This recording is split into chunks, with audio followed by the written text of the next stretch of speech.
ভাই রে ভাই, ফেসবুকে ঢোকাই যায় না। মানুষ হুজুরদের থেকে দিন শিখবে না অন্য কিছু শিখবে। এক দল আরেক দলের পিছনে এমন ভাবে লাগছে, অথচ উভয় দলেই কিন্তু ইসলামিক দল।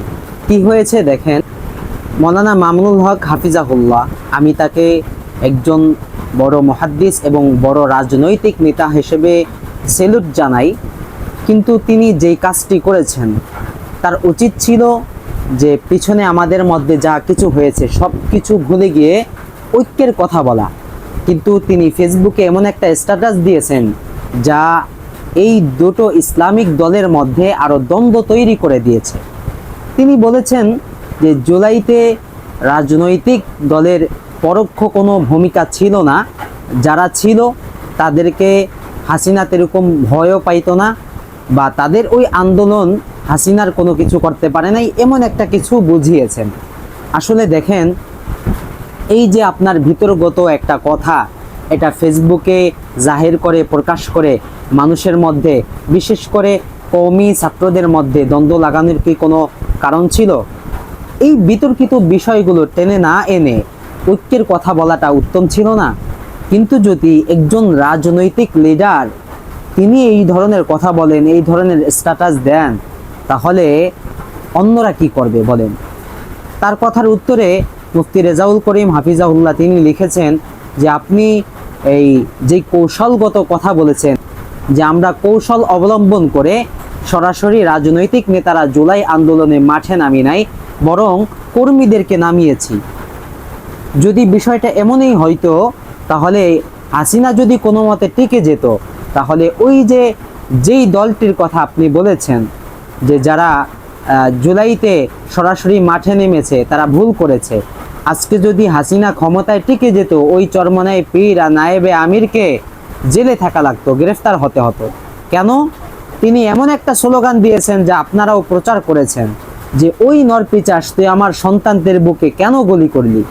এই যে একটা স্লোগান, এটা শুধু স্লোগান না, এটা এমন একটা অগ্নিঝরা স্লোগান যার মাধ্যমে ওই সময়ে যারা মাঠে ছিল তাদের আন্দোলনের স্পিড আরো বেড়ে গিয়েছে। আপনারাই এই স্লোগানের প্রশংসা করলেন, যারা পরোক্ষভাবে ওই সময়ে মাঠে নেমে কাজ করেছে তাদের প্রশংসা করলেন, আর এখন গিয়ে যখন ওই সময়ে আপনাদের উপস্থিতি মাঠে ছিল না, এখন ওই লজ্জা ঢাকার জন্য এই ধরনের কথা বলেন। আসলে এটা বেমানান। তো বলতেছিলাম, রেজাউল করিম আবরার হাফিজাউল্লাহ বলেছেন যদি আজকে হাসিনা ক্ষমতায় টিকে যেত, তাহলে ওই আমির আর নায়েবে আমিরকে গ্রেফতার হতে হতো। আর যারা কৌশলের ফেরিওয়ালা, তাদের কোনো চিন্তা এবং টেনশন ছিল না, কারণ মাঠেও ছিল না, হাসিনার গ্রেফতার হতেও হতো না। এখন যারা আবেগে বাঙালি, তাদের মাথার মধ্যে ঢুকে গিয়েছে যে যেই হুজুর জোরে কথা বলে, বিপ্লবী কথা বলে জেলে গিয়েছে, সেই হলো একদম সুপার পাওয়ার লিডার। আর যারা ওই হাসিনার জেলে যায় নাই, আয়নাগরে ঢুকে নাই, এরা যদিও বড় বড় কথা বলে, এরা দালাল, এরা ক্ষমতার হালুয়া খাইছে, এটা জনগণ মনে করে। অনেকেই বোকা চন্দ্রদাস যারা, তারা মনে করে। এই জন্য কবি মুহিব খান সুকৌশলে তার সঙ্গীতের মধ্যে একটা বাক্য ঢুকিয়ে দিয়েছে, কেন দুষ্ট মোল্লা জেলে গিয়ে হয়ে যায় ইউসুফ নবী। এই ধরনের একটা কথা হয়তো লিখেছেন, যে দুষ্টামি করে নিজের ব্যক্তিগত অন্যায়ের কারণে জেলে যায়। আমি মৌলানা মামুনুল হক হাফিজাহুল্লাহর কথা বলতেছি না, অনেক লোক আছে, অনেক লোক তো জেলে গেছে, অনেক ওলামায়ে কেরাম জেলে গেছে তাদের ব্যক্তিগত কারণে। কিন্তু পরবর্তীতে ওই তাদের কিছু ভক্তবৃন্দ আছে, ফেসবুকের ফলোয়ার আছে, ওই অন্ধ মুরিদটা পরবর্তীতে তাকে ইউসুফ নবীর স্থানে দাঁড় করায়, যে জেলে গিয়েছে, জেল থেকে বের হয়েছে, ফুলের মালা দিয়ে তাকে বরণ করেছি, এখন সে ওই ইউসুফ নবীর ভূমিকা পালন করেছে। দেখেন, জেলে গেল ব্যক্তিগত অন্যায়ের কারণে, আর তাকে ফুল দিয়ে, কোরআন শরীফ দিয়ে বরণ করে এরকম বিশাল লিডার বানিয়ে দেওয়া হচ্ছে।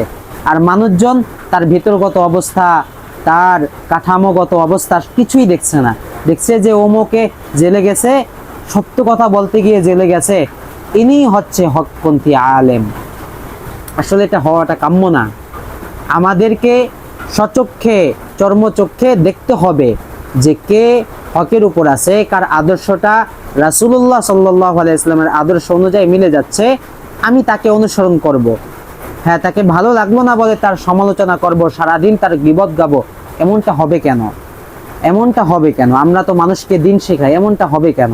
এই জন্য কিছু তিতা কথা বললাম। যাদের হৃদয়ে লেগেছে, কষ্ট পেয়েছেন, দয়া করে মাফ করে দিবেন।